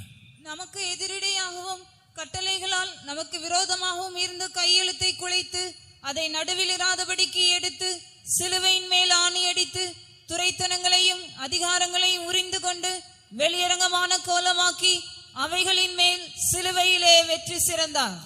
உனக்கு எதிரிடையாயிருந்த கட்டளை, That ordinance which was against you, உனக்கு விரோதமாயிருந்த கையெழுத்து, that handwriting which was against you, இந்த தேவனுடைய வார்த்தையாய கிறிஸ்து அவைகளை குலைத்து போட்டார். இல்லவே இல்லை. Christ has abolished it. It is no more seen there. உனக்கு எதிரடையான கட்டளையும் இல்ல, உனக்கு எதிரடையான கையெழுத்தும் இல்ல. There is no ordinance against you. There is no handwriting against you. உனக்கு எதிராக 1000 கையெழுத்து போட்டிருக்கிறாங்க, நீ கேள்விப்படுகிறாய், ஆனா இல்லவே இல்லை என்று வேதம் சொல்லுகிறது. 1000 ordinances have been signed against you. You are hearing that, but the Lord says it simply doesn't exist. அதை அங்க இருக்காதபடிக்கு எடுத்து சிலுவையிலே ஆணி அடித்து போட்டார். He has taken it out of the way and he has nailed it to the cross. துரைத்தனங்களையும் அதிகாரங்களையும் முறிந்து கொண்டு வெளியரங்கமான கோலமாக்கி அவைகளின் மேல் சிலுவையிலே வெற்றி சிறந்தார். And having spoiled the principalities and power, he made a show of them openly on the cross and triumphed over them on the cross. உனக்காக இவ்வளவு பெரிய ஒரு ஜெயத்தை சம்பாதித்து வைத்த அந்த தேவனுடைய வார்த்தையாகிய கிறிஸ்துவை நாங்கள் உங்களுக்கு அறிவிக்கிறோம். And we are declaring that word of God which is Christ who has earned such a great victory for you. இந்த தேவனுடைய வார்த்தை உனக்கு எதிராக இருக்கிற சாத்தானுடைய ராஜ்யத்தை நொறுக்கி போட்டிருக்கிறது. This word of God has broken into pieces the kingdom of Satan against you. அவருடைய ராஜ்யத்தை உனக்குள்ளே ஸ்தாபிக்கிறது. It is establishing his kingdom in you. கர்த்தர் தம்முடைய ராஜ்யத்தை உன்னிலே ஸ்தாபிக்க விரும்பும்போது சாத்தான் தன்னுடைய ராஜ்யத்தை எப்படி ஸ்தாபிக்க முடியும்? When the Lord wants to establish his kingdom in you, how can Satan establish his kingdom? அவன் உன்னிலே தன்னுடைய காலை வைக்கிறதுக்கு ஆண்டவர் இடம் கொடுக்க மாட்டார். The Lord will not allow him to place his foot upon you. இது யாருக்கு தெரியும்? Who knows this? அந்த பிசாசுக்கு தெரியும். The devil knows it. உனக்கு எதிராக இருந்த சாத்தானுடைய வல்லமைகளை நிர்மூலமாக்கி சாத்தானின் ராஜ்யத்தை அழித்து உனக்குள்ளே அவர் தம்முடைய ராஜ்யத்தை ஸ்தாபித்திருக்கிறார் என்பது அந்த பிசாசுக்கும் தெரியும். அந்த பிசாசு உன்னை ஒன்றும் செய்ய முடியாதுன்னு அவனுக்கு தெரியும். The devil knows that Jesus, who is the word of God, has destroyed the kingdom of Satan against you. He has utterly broken it down into pieces and he cannot have a foothold in your life. ஆப்பிரிக்க யானைகளுக்கு தன்னுடைய பலன் தெரியாது என்று சொல்லுவார்கள். ஆப்பிரிக்காவில் உள்ள யானைகளுக்கு தன்னுடைய பலன் தெரியாதான். They say that the African elephants do not realize their own strength. யானைக்கு ஏகப்பட்ட பலன் இருக்கு, ஆனா ஒரு சின்ன பையன் ஈஸியா நடத்துவான். The elephant is very strong, but a small lad will lead that elephant. சகோதரனே சகோதரியே, உன் பலன் என்ன? Brother, sister, what is your strength? உன்னுடைய பலன் என்ன? What is your strength? நம்முடைய பலன் தெரியாத ஒரு நபராக நாம் இருக்க வேண்டாம். We must not remain as people not knowing our strength. கிறிஸ்துவாகிய இந்த வார்த்தைக்கு என்ன பலன், என்ன வல்லமை இருக்கிறதோ அது நமக்கும் அருளப்பட்டிருக்கிறது. What power, what strength is found in Christ, who is the word of God, that very same power, strength has been given to us. இயேசு கிறிஸ்து தம்மால் அழைக்கப்பட்ட அப்போஸ்தலர்களுக்கு தன்னுடைய அதே வல்லமை, அதே அதிகாரத்தை கொடுத்து உலகத்திலே அனுப்பினார். The Lord gave his own power and authority to the apostles whom he called and sent them into this world. உயிர்த்தெழுந்த இயேசு சீஷர்களை பார்த்து சொன்னார், இதோ வானத்திலும் பூமியிலும் சகல அதிகாரமும் எனக்கு கொடுக்கப்பட்டிருக்கிறது. The resurrected Lord Jesus told his disciples, behold, all power and authority is given to me in heaven and in earth. உலகத்தின் முடிவரையும் சகல நாட்களிலும் நான் உங்களுடனே கூட இருக்கிறேன். Lo, I am with you always, even unto the end of the world. அருமையானவர்களே, இந்த அப்போஸ்தலர்களோடு நீங்கள் உங்களை இணைத்துக் கொள்ளுங்கள். Beloved ones, join yourself with these apostles. எதற்காக? Why? எங்களுடைய பேருக்கு பெருமைக்காகவா? Is it for the reputation of us to increase? இல்ல. No. அந்த பிதாவாகிய தேவனோடு அந்த குமாரனாகிய இயேசுவோடு நீ ஐக்கியமாய் இருப்பதற்காக. For you to have fellowship with that God the Father and His Son Jesus Christ. பிரதிஷ்டையுள்ள ஒரு கூட்டம் தேவனுடைய ஊழியர்களை தேவன் எழுப்பி தந்திருக்கிறார். God has raised a group of consecrated servants of God for that. இந்த தேவனுடைய வார்த்தை பாருங்க. Look at the word of God. எத்தனையோ குடும்பங்களை உடைத்து தியாகமும் பிரதிஷ்டையும் உள்ள ஊழியர்களை எழுப்பி கொண்டு வந்திருக்கிறார். It has broken many families, and out of those families the Lord has raised up consecrated and sacrificial servants of God. நல்ல வாலிப வயசுல 20 வயசு 22 வயசு 25 வயசுல சகோதரிகள் புறப்பட்டு வருகிறார்கள். And at a good young age, at the age of 20 or 22 or 25, youngsters, brothers and sisters step out for the ministry. உலகத்துல ஆடம்பரமா வாழணும், ஒண்ணுக்கு மேல பல கல்யாணம் கட்டணும், இப்படி எல்லாம் தான் கொள்கை உடையவர்களா இருந்தாங்க. அதெல்லாம் மாத்தி ஆண்டவர் இப்படி எல்லாம் கொண்டு வந்தார். Some had the intention to live a luxurious life. Some even wanted to engage in polygamy, but the Lord has brought such people. திருமண வாழ்க்கையே வேண்டாம், உலகத்துல ஒண்ணுமே வேண்டாம். The Lord brought them to a place where they refused a married life, where they refused anything of this world. வாழ்நாளெல்லாம் இயேசுவே போதும் என்று புறப்பட்டு வந்தவர்கள், தேவனுடைய வார்த்தையே போதும் என்று புறப்பட்டு வந்தவர்கள். And they have come out with the decision that Jesus alone is enough. All the days of my life, the word of God is enough. இப்படிப்பட்ட தேவ ஊழியர்களோடு நீ உன்னை இணைத்துக் கொள்ளலாமே. You can unite yourself with such servants of God. இப்படிப்பட்ட ஒரு தேவனுடைய சபையோடு நீங்கள் உங்களை இணைத்துக் கொள்ளலாமே. You can unite yourself with such a church of God. மறுபக்கத்தில் நம்முடைய வாலிபர்களை நான் உணர்த்துகிறேன். On the other side, I am convicting our youngsters. தேவனுக்கு மகிமை உண்டாவதாக. Glory be to God. சீயோன் பரலோகத்தில் மேன்மையான ஒரு இடமாக இருக்கிறது. And Zion is the most sublime place in heaven. அருமையான சகோதரனே சகோதரியே, அந்த நித்திய சீயோனில் கர்த்தராகிய இயேசுவோடு கூட அந்த ஆட்டுக்குட்டியானவரோடு கூட இருக்கும்படியாக அவர் உன்னை அழைக்கிறார். Beloved brother, sister, the Lord is calling you to be found in that eternal Zion with the Lord Jesus Christ, who is the Lamb. சந்தோஷமா புறப்பட்டு வர வேண்டிய காரியம். It is a matter of great joy that you step out for the ministry. பெரிய பாக்கியமாக சிலாக்கியமாக கருதி புறப்பட்டு வர வேண்டிய You must esteem it as a great and blessed privilege. ஆனால் பிசாசு அருமையான நம்முடைய பிலீவர்ஸ், அருமையான நம்முடைய வாலிபர்களுடைய மனக்கண்கள் பலருடைய மனக்கண்களை குருடாக்கி வைத்திருக்கிறார். But the devil has blinded the eyes of understanding of many of our youngsters and even their parents. கர்த்தருக்காக இந்த உலகத்தில் வாலிபனே நீ ஜீவிக்காவிட்டால் யாருக்காக ஜீவிக்க போகிறாய்? Youngster, if you do not live for God in this world, for whom are you going to live?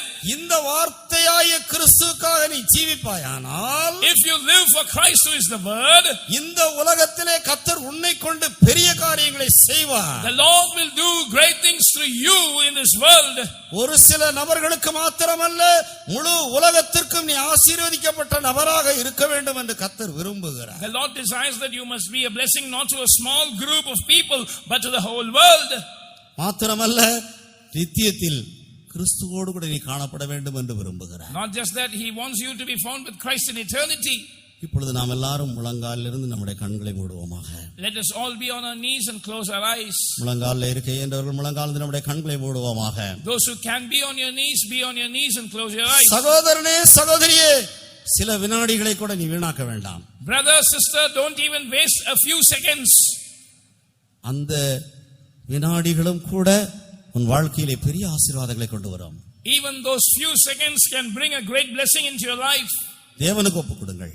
Surrender to God. அவருடைய கிருபையுள்ள வார்த்தைகளுக்கு ஒப்புக் கொடுங்கள். Surrender to the words of His grace. ஒப்புக் கொடுத்து தேவனுடைய அன்பினால் நிரப்பப்படுங்கள். Surrender and be filled with the love of God.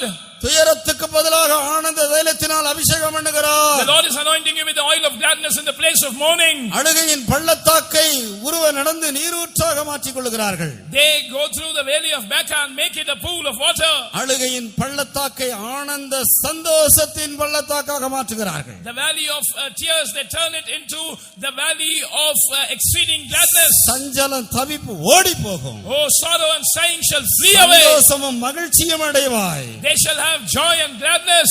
தேவன் தாமே உன் கண்ணீர்கள் யாவையும் துடைப்பார். God himself shall wipe all your tears. இந்த வார்த்தை உன்னை ஆற்றி தேற்றி மகிழ்ச்சியாக்கக்கூடிய தேவனுடைய வார்த்தை. This word is able to comfort and console you and make you glad. சந்தோஷத்தினால் நிரப்பப்படுவோமாக. Be filled with gladness.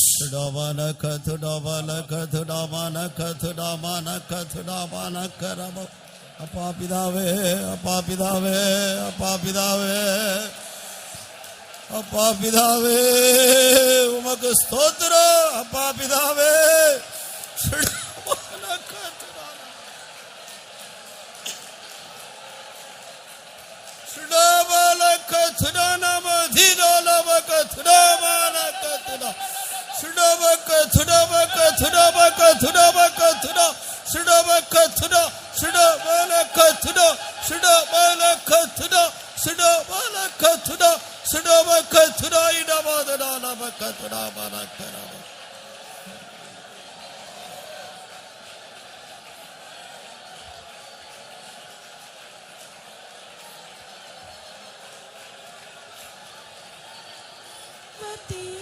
தாரிந்தன் யாதியும் வேதனையும் வைத்தியரா வார்த்தையினால் அவதி தாரிந்தன் யாதியும் வேதனையும் இயேசுவல்லா சாந்திடவோ இகமதில் வேறு மகாரமில்லை. இயேசுவல்லா Shall we all stand? நாம் எல்லாரும் எழும்பி நிற்போம். இகமதில் வேறு மகாரமில்லை. வார்த்தையினால் அவதி யாதியும் வேதனையும் வைத்தியரா வார்த்தையினால் அவதி யாதியும் வேதனையும் இயேசுவல்லா சாந்திடவோ இகமதில் வேறு மகாரமில்லை. இயேசுவல்லா சாந்திடவோ இகமதில் வேறு மகாரமில்லை. வார்த்தையினால் அவதி தாரிந்தன் யாதியும் வேதனையும் வைத்தியரா வார்த்தையினால் அவதி தாரிந்தன் யாதியும் வேதனையும் இயேசுவல்லா சாந்திடவோ இகமதில் வேறு மகாரமில்லை. இயேசுவல்லா சாந்திடவோ இகமதில் வேறு மகாரமில்லை. வார்த்தையினால் அவதி தாரிந்தன் யாதியும் வேதனையும் வைத்தியரா வார்த்தையினால் அவதி தாரிந்தன் யாதியும் வேதனையும் இயேசுவல்லா சாந்திடவோ இகமதில் வேறு மகாரமில்லை. இயேசுவல்லா சாந்திடவோ இகமதில் வேறு மகாரமில்லை. இயேசுவல்லா சாந்திடவோ இகமதில் வேறு மகாரமில்லை. இயேசுவல்லா சாந்திடவோ இகமதில் வேறு மகாரமில்லை. இயேசுவல்லா சாந்திடவோ இகமதில் வேறு மகாரமில்லை.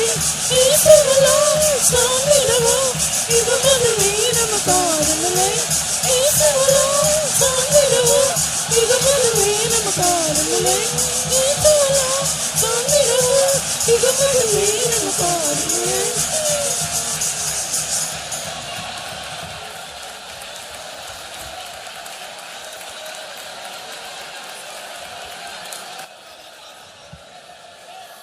Amen. For all the words of God, our God has spoken to us, for reviving us, quickening us, for doing a great work of restoration, giving us His joy in our lives, for healing all our wounds in our soul, in our mind, in our hearts. Oh, once again giving us the joy, believing in His word, looking at His face. Shall we praise Him? கர்த்தர் நம்முடைய வார்த்தைகளை நம்முடைய தேவனாகிய கர்த்தர் இன்றைக்கு அனுப்பி தந்து நம்முடைய மத்தியிலே செய்ததான எல்லா வேலைக்காக, நம்மை உயிர்ப்பித்ததற்காக, நம்மை எழுப்புதலடைய செய்ததற்காக, நம்மை ஆதி நிலைக்கு திருப்பி கொண்டு வருவதற்காக, நம்முடைய மனதிலும் இருதயத்திலும் இருந்ததான எல்லா காயங்களை மாற்றி, நம்முடைய சரீரத்தில் இருந்த வியாதிகளை குணமாக்கி, நமக்கு உள்ளத்திலே நித்திய சந்தோஷத்தை தந்ததற்காக, கர்த்தருடைய வார்த்தை செய்ததான எல்லா நன்மைகளையும் நினைத்து அவருடைய முகத்தை நோக்கி பார்த்து நாம் சந்தோஷத்தோடு கர்த்தரை ஸ்தோத்திரிப்போம்.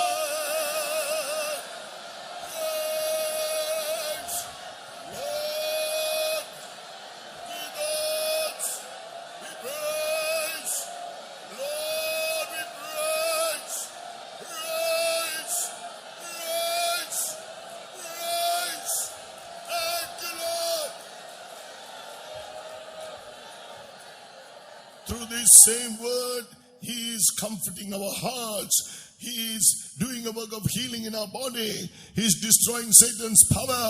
He is doing a work of transformation through His word and divine anointing, through the power of the Holy Spirit. One day, we are going to be found perfect in His love, holy and without blame before Him, perfect in Him and ready to be with Him eternally in Zion and New Jerusalem. With a grateful Lord shall we praise Him. இதே வார்த்தையை கொண்டு அவர் நம்முடைய ஜீவியத்திலே நம்முடைய இருதயங்களை ஆட்சி தேற்றுகிற வேலையை செய்கிறார், நம்மை மறுரூபமாக்குகிற வேலையை செய்கிறார், நம்முடைய சரீரங்களை குணமாக்குகிற வேலையை செய்கிறார். ஒரு நாள் நாம் அவருக்குள் அன்பில் பரிசுத்தம் உள்ளவர்களாக, குற்றமற்றவர்களாக, பூர்ணமாக்கப்பட்டவர்களாக, அவர் இருக்கிற வண்ணமாக அவரை தரிசிக்கும்படியாக, அவரோடு கூட நித்தியமாய் சீயோனிலும் புதிய எருசலேமிலும் காணப்படும்படியாக நம்மை தகுதிப்படுத்த போகிறார். நன்றியுள்ள இருதயத்தோடு நாம் கர்த்தரை ஸ்தோத்திரம் பண்ணுவோம்.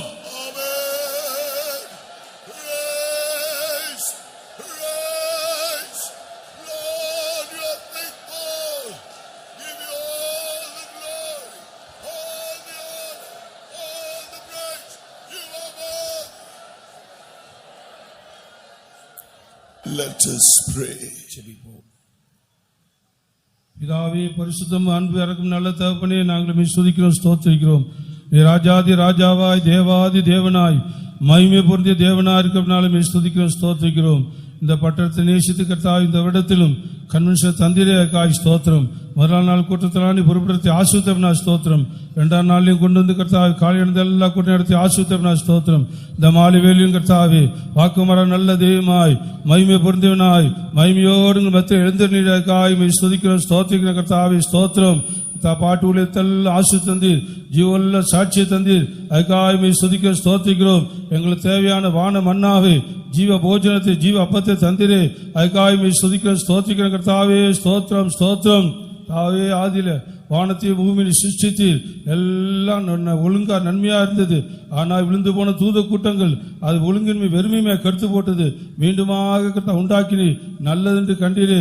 அதுபோல மனுஷன் தம்முடைய சாய ரூபத்தின்படி சிருஷ்டித்து கர்த்தா நாசி ஜீவ சுவாசத்தை ஊதி ஜீவ ஆத்மாவானால் அவனுக்கு கர்த்தாவை எல்லாம் ஆளுகையும் ஆசுவாங்களும் ஐக்கியத்தையும் எல்லாம் மகிமையை நான் நிரப்பியிருந்தீர். அந்த மனுஷன் கர்த்தா அந்த ஆதாம் ஏவாளும் ஆதி மனுஷன் சாத்தான வார்த்தை கீழ்படுத்தனால தவறை ஒத்துக்கொள்ள அப்படினால அவருடைய ஜீவன் ஒழுங்கற்ற வெறுமையா போய்விட்டது. அவனுக்குள்ள சாபம் வந்தது. அவனுக்கு பூமி சபிக்கப்பட்டா போய்விட்டது. அப்படிப்பட்ட மனுஷனை அப்படியே விட்டுவிடாமல் கர்த்தாவின் நேசித்து அன்பாவே அந்த தேவன் மனுஷனை தேடி வந்தீரே, அதுக்காக ஸ்துதிக்கிற ஸ்தோத்திரிக்கிற கர்த்தாவை ஸ்தோத்திரம். வார்த்தையாய் பிதாவின் வார்த்தையா இருந்தான அந்த இயேசு கிறிஸ்து ரட்சகராய் இந்த பூமியில மனுஷனை தேடி வந்து சரீரத்தில் இருக்கிற எல்லா மனுஷருக்குள்ள மனுக்குலத்துக்கு வேண்டி எல்லா பாடுகளையும் சாபங்களையும் துன்பங்களையும் துக்கங்களையும் வேதனைகளையும் தண்டை மேல சுமந்து அடிக்கப்பட்டு நொறுக்கப்பட்டு மரித்து அடக்கம் மூன்றாம் நாளிலே உயிர் தெழுந்து பிதாவின் வலது பாச இன்றைக்கு எங்களுக்காக பரிந்து பேசுகின்ற கிருபைக்காய் ஸ்தோத்திரம்.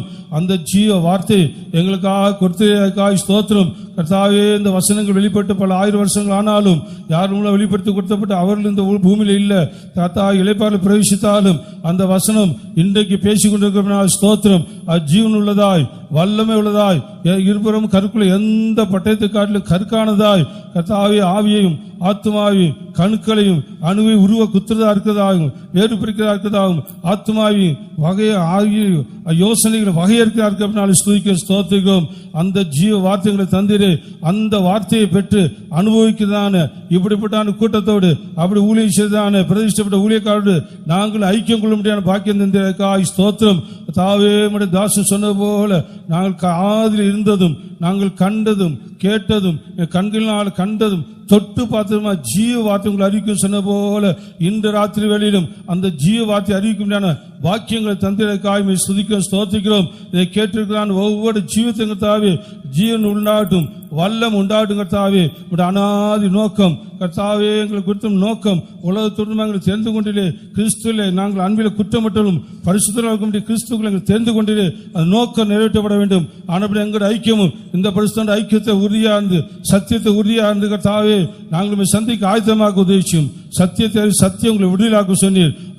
கர்த்தருடைய ஆவியான் எங்க உண்டோ அங்க விடுதலை உண்டு என்று சொன்ன தேவன் இந்த ராத்திரியில் கிரியை செய்து கொண்டிருக்காய் ஸ்தோத்திரம். ஒரு விடுதலை தந்திரக்காய் ஸ்தோத்திரம். வந்த ஜனத்தில் எல்லா ஜீவிதத்தில் பாரங்களை துன்பங்கள் துக்கங்களை நீ விடுவித்திருக்கும் நான் ஸ்துதிக்கிறோம் ஸ்தோத்திக்கிறோம். புதிதாக வந்திருக்க எல்லா ஜீவித்தங்கத்தாவே அந்த ஜீவன் உண்டாகட்டும், வெளிச்சம் பிரகாசிக்கிட்டு எல்லாமா துன்பங்கள் துக்கங்கள் பாரங்கள் கர்த்தாவே கஷ்டங்கள் கவலைகள் எல்லாவற்றையும் கர்த்தாவே அந்த முறிவை கட்டி கட்ட அடிக்காயத்து முறிவை கர்த்தா நீ ஆற்றி அந்த அடிக்காயத்தை கற்ற நாள் கர்த்தாவே சூரிய சந்திரன் வெளிச்சம் சூரியனை போலும் சூரியன் வெளிச்சம் 7 பல ஆகும் சொன்ன போல இந்த ராத்திரி செய்து கொண்டிருக்கிறனாலுமே ஸ்தோத்திரம். எல்லாருடைய விசுவாசத்தை இன்னும் பெருக செய்யும் கர்த்தாவே ஸ்தோத்திரம். இப்படிப்பட்ட மகிமையான ஊழியத்தை செய்ய கர்த்தாவே நாங்கள் அனுபவிக்கிறத அவர்களுக்கு அறிவித்திருக்கோம். எத்தனோ வாலிபர்களை நீ தேர்ந்தெடுத்திருக்கிறீர். அவர்களும் கர்த்தா இந்த நாட்களை எல்லாத்தையும் வெறுத்து விட்டு உமக்கு சித்தம் செய்ய முடியாக உம்முடைய ஊழியத்தை செய்ய முடியாக இந்த ஜீவனில் வசனத்தை அறிவிக்க முடியாக நீ அவர்களுக்கு உங்களுடைய சந்தோஷம் நிரப்பி அவர்களுடைய பக்கம் கொண்டு வர முடியாக இந்த மகிமையான ஊழியத்தை கொண்டு வர நாங்கள் ஜெபிக்கிறோம். வந்த ஜனத்தெல்லாம் ஆசீர்வதித்து நடத்துங்கிறதாவே தொடர்ந்து கணவன் நீ நடத்தி நாமத்தை மகிமை பெரிய காலம் செய்யும். பிரசித்தால் மகனை பலப்படுத்தும் நடத்தி நல்ல சுகபலம் தந்து நீ நடத்துங்கிறதாவே ஸ்தோத்திரம். தாழ்த்தி வலிமையாக்கி ஒப்படைக்கிறோம். இயேசு நாமத்தை கேட்கிறோம் ஜீவனுள்ள பிதாவே. Amen.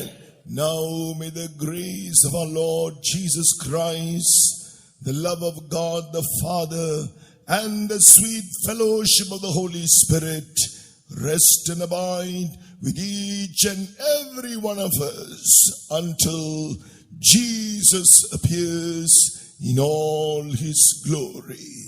Amen. Hallelujah.